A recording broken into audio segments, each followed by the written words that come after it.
Welcome back to Cyberspace. I'm your host, Leslie Poston.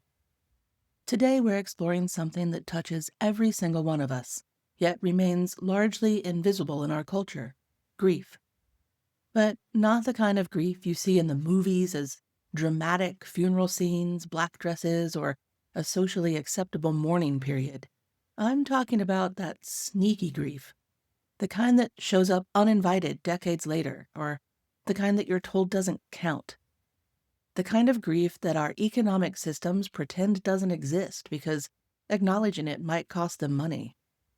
We're going to explore what happens when, say, the person you loved at 19 dies and you find yourself sobbing before a Zoom meeting, surprised by the depth of your own reaction. We'll examine why our brains struggle to process losses that don't fit into neat categories, and why capitalism has a vested interest in keeping our grief small, private, and time-limited. This isn't just about death. It's about all the ways we lose people, lose pieces of ourselves, and lose futures that we thought we'd have. It's about the psychological and physiological toll of carrying unacknowledged pain. And it's about the systems that profit from our silence. Let's start with a fundamental truth. Not all grief wears black. When we hear grief, most of us picture funerals, caskets, and crying relatives. We think of the obvious losses: death, divorce, maybe a job loss if we're being generous. But grief is far more pervasive and complex than our cultural narratives suggest. Let's start with Doka's concept of disenfranchised grief. These are the losses that aren't openly acknowledged, socially validated, or publicly mourned. Recent research shows this phenomenon is more widespread than we realized, encompassing everything from the loss of a beloved family pet to the end of a friendship we expected to last a lifetime. From workplace deaths to pandemic-related losses. We don't just experience disenfranchised grief from others. New research reveals that we also self-disenfranchise, suppressing our emotions and not allowing ourselves to grieve even when we feel the loss acutely. We become our own grief police. Think about it. You can grieve a job that meant everything to you, even if everyone else thought it was just work. You can grieve a friendship that ended badly or ended suddenly. You can grieve a mentor who ghosted you, or a version of yourself you had to abandon to survive. You can grieve the person your parent never was, even though they're still alive. You can grieve a city you had to leave, a dream that died, or a possible future that evaporated. One systematic review found that grief in professional settings alone, which is just one category of disenfranchised grief, has been the subject of increasing research since 2020. Why? Well, think of the example of healthcare workers. They've been experiencing repeated exposure to patient deaths without adequate recognition or support since COVID hit us, and even before then. The problem isn't that these losses are less real. The problem is that we live in a culture that struggles to hold complexity. We want grief to be simple, time-limited, and predictable. We want it to follow rules, but grief doesn't follow rules. It shows up when it wants to, as intense as it needs to be, and it stays for as long as it needs to stay. Let me tell you about a type of grief that I experienced recently, and the inspiration for this episode. Last week, I got a call that hit me hard. My first love, someone I dated in high school and for several years after, and someone I had remained good friends with, had died unexpectedly in a car accident. I was surprised to find myself completely undone. My sadness seemed to blindside me and lingered throughout the week, disrupting my research, my work, and my personal life with its insistence. My grief demanded to be seen and refused to be dismissed or put on a schedule. It was hard to explain to people who are more familiar with the professional side of me. Even to myself, I wondered, why does this feel like losing a limb? The answer is in the brain, as well as the heart, of course. First loves leave an indelible mark on our brains. They occur during peak neuroplasticity periods when our identity is still forming. Research on the neurobiology of attachment shows that early romantic relationships activate brain systems similar to addiction. encoding these memories deeply in our neural networks associated with reward and meaning. And when that person dies, even decades later, it can feel like a part of your identity has been torn away. Not because you were still in love with the person, but because they were part of the scaffolding on which you built your understanding of love, of relationships, and of yourself. But society doesn't have a script for this kind of grief. There's no sympathy card for, sorry your ex-boyfriend from decades ago died. There's no bereavement leave for, I need time to process the death of someone who helped shape who I am. So people tend to grieve these losses in secret. In talking with someone else who knew us both back then, they mentioned that it felt like they were losing their mind, that their grief seemed so out of place. And that's normal. The continuing bonds model of grief helps explain this phenomenon. Rather than getting over losses, we often maintain emotional connections to significant people throughout our lives. These bonds can include memories, internalized conversations, memories sparked vividly by something as simple as a song or a smell, and all the ways the person continues to influence our choices and our identity. That's not pathology, that's just how humans work. We're relational beings. The people who matter to us become part of us, and when they die or leave, we don't just lose them. We lose the part of ourselves that existed in relationship to them. Disenfranchised grief is sneaky. It takes many forms, but they all share one thing: society's message that your pain doesn't count. Maybe because it's the death of an ex-partner, people expect you to be over them, or maybe if it's someone you only knew online, people don't understand how a virtual relationship could matter to you. Maybe it's a colleague, a mentor, a friend you'd grown apart from, or a pet who was your constant companion.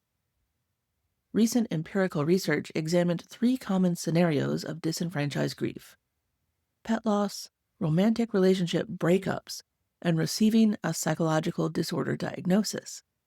The findings revealed significant differences in how society validates these losses, with attachment styles and social support playing crucial roles in how people navigate unacknowledged grief. The invalidation wasn't just social, it was structural. Insurance companies don't recognize grief counseling for minor losses. Workplaces don't provide bereavement leave for friends or ex-partners.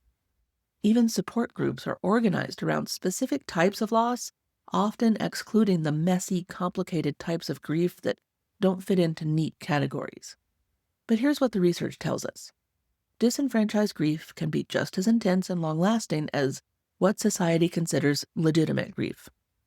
When your grief isn't validated, it's harder to process, leading to isolation, anxiety, and unresolved emotional pain that can persist for years. The silence becomes part of the wound. You're not just grieving the loss, you're grieving your right to grieve. Some losses resist closure entirely. Psychologist Pauline Boss calls this ambiguous loss. Situations where the person is neither fully present nor fully gone. A parent with dementia who no longer recognizes you, or a child estranged because of your sexual orientation, or a parent a child can no longer talk to because of how they continue to harm them. A best friend who disappeared entirely without explanation. A relationship that ended mid-fight with no resolution. Someone who died while you were still angry at each other. These are all ambiguous losses. Research shows that ambiguous loss disrupts normal grief processing because the brain lacks clear markers of beginning or end. Without resolution, people experience higher levels of anxiety, depression, and identity confusion. Our grief rituals assume finality. Funerals mark endings, memorial services celebrate completed lives, but ambiguous loss exists in perpetual limbo. You can't properly mourn someone who might call tomorrow. You can't fully let go of someone whose story with you has no period, only endless ellipses. Social media has intensified ambiguous loss in unprecedented ways. Where relationships once naturally faded when people moved apart or grew distant, we now maintain digital connections that create perpetual uncertainty. You still see your estranged sibling's posts, but you can't comment. Or an ex updates their status while you're blocked from their life but not their feed. Someone who ghosted you continues to watch and like your Instagram stories. These digital half connections create a new form of psychological limbo. They're simultaneously present and absent, accessible yet unreachable. The algorithms ensure we keep encountering traces of people we've lost, preventing the natural resolution that distance once provided. The psychological toll of this can be profound. Studies on continuing bonds reveal that unclear or traumatic circumstances of loss make it much harder to maintain healthy emotional connections to the deceased or the simply separated, often leading to complicated grief reactions. We're taught that closure is the goal, but ambiguous loss teaches us that some wounds don't heal, they just change shape. Learning to live with uncertainty, with unfinished stories, with love that has nowhere to go, becomes its own form of survival. Here's where things get a little political, because grief can be political. In the United States, only 60% of private sector workers get any paid bereavement leave at all, and that's usually just a few days. The national average is 4 days for a spouse or a child, 3 days for a parent, and 1 to 2 days for extended family, if they offer extended family leave at all. If the person who died isn't on your company's approved list of relationships, you get nothing. Research estimates that grief-related productivity losses cost companies $75 billion annually, a number that has undoubtedly increased since the pandemic, but instead of addressing the root cause, inadequate support for grieving workers, companies try to minimize the problem by pretending grief should be brief and private. Recent workplace research reveals how capitalism's emotional rules intersect with grief. Employees are expected to return to work composed, efficient, and emotionally neutral. The pressure to restore productivity overrides basic human needs for processing loss. The hidden costs are staggering. Presenteeism cuts individual productivity by 1/3 or more, resulting in about 57.5 lost workdays per year. And grief literally rewires your brain, creating symptoms like brain fog that can last 6 to 18 months. Yet companies would rather lose productivity than provide adequate support. Research on bereaved parents found that absenteeism costs average nearly $9,000 per employee, while presenteeism, being physically present but unable to function at full capacity, costs even more at over $9,600 per employee in the 6 months following a child's death. The refusal to acknowledge this reality isn't just cruel, it's economically counterproductive. The message is clear: your grief is less important than corporate profits. Your pain is an inconvenience to be managed, not a fully human experience to be honored. For decades, Western models of psychology actually got grief wrong. They thought the goal was detachment, cutting ties with the dead and moving on. But that model never matched how people actually grieve. A systematic review of 79 studies on continuing bonds found that most people maintain ongoing emotional connections to those they've lost. These connections aren't pathological, they're normal and often adaptive. Continuing bonds can include engaging with memories, sensing the presence of the deceased, internal conversations, using the deceased as role models, or feeling guided by the values of the deceased. The research shows these connections can provide comfort, support identity formation, and help with meaning-making after a loss.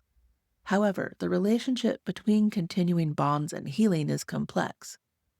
Recent research distinguishes between internalized bonds, feeling guided by the deceased values, and externalized bonds, such as hallucinations or illusions, with internalized bonds generally being more adaptive. This model is revolutionary because it validates what most grieving people already know. You don't really get over someone who mattered, you just learn to carry them differently. They become part of your internal world, influencing your decisions, shaping your values, living on in your stories and your choices. For disenfranchised grief, this model is particularly powerful.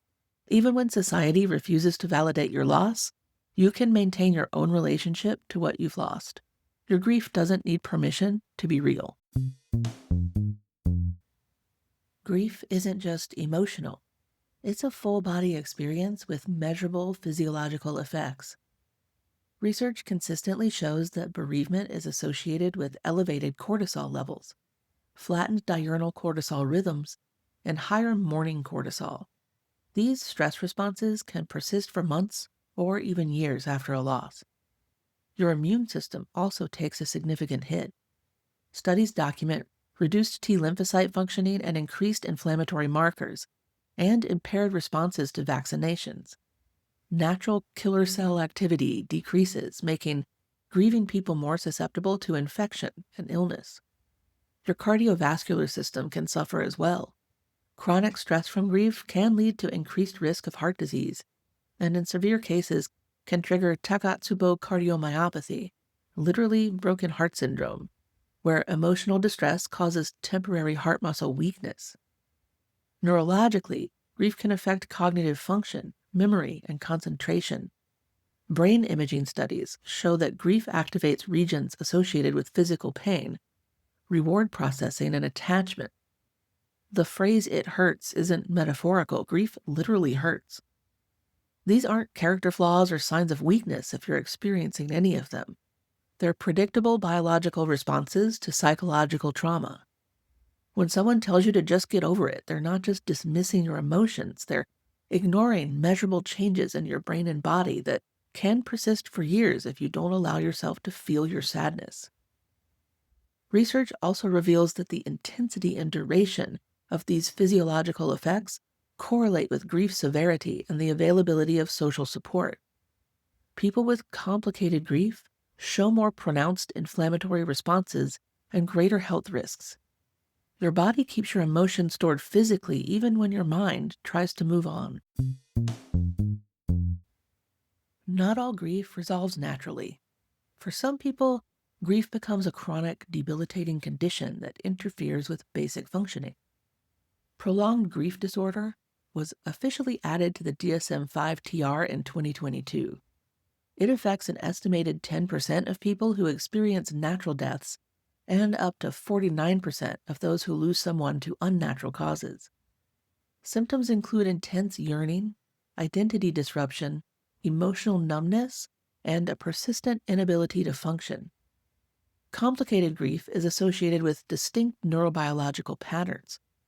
Brain imaging shows that reminders of the deceased activate reward regions rather than memory regions, suggesting that the brain is still seeking reunion rather than adapting to a loss. This medicalization of grief is controversial. Critics worry about pathologizing normal human responses to loss. But research is clear. Some people do indeed get stuck in their grief in ways that significantly impair their lives and their health. Intervention research shows moderate effectiveness for grief-specific therapies, particularly when tailored to an individual's needs. However, access to these treatments is limited, especially for marginalized populations. What's particularly concerning is how disenfranchised grief increases the risk of complications. When your grief isn't validated and you have to carry it in secret, when you lack social support, you're more likely to develop persistent impairing symptoms. Silence kills, literally.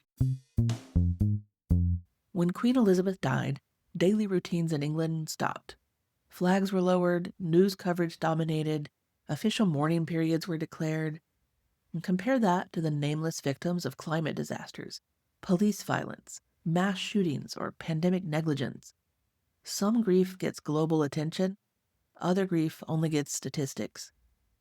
As writer Lydia Phillip observes, for those who are Black, Indigenous, Palestinian, racialized, women, gender nonconforming, queer, disabled, or newcomers, she said, there's a historic cumulative grief we cohabitate with. We are survivors of this grief, but it isn't recognized on the job. It defies the boundaries of any workplace bereavement policy. Research on African American homicide bereavement reveals how societal invalidation compounds trauma. When the circumstances of death violate social norms, empathic failures occur within support systems, creating additional layers of disenfranchisement. Grief is weaponized by society as well. We're told that dwelling on historical traumas like enslavement, genocide, or internment camps is divisive, that processing collective loss is playing the victim, and that systemic grief should be private, individual, and manageable.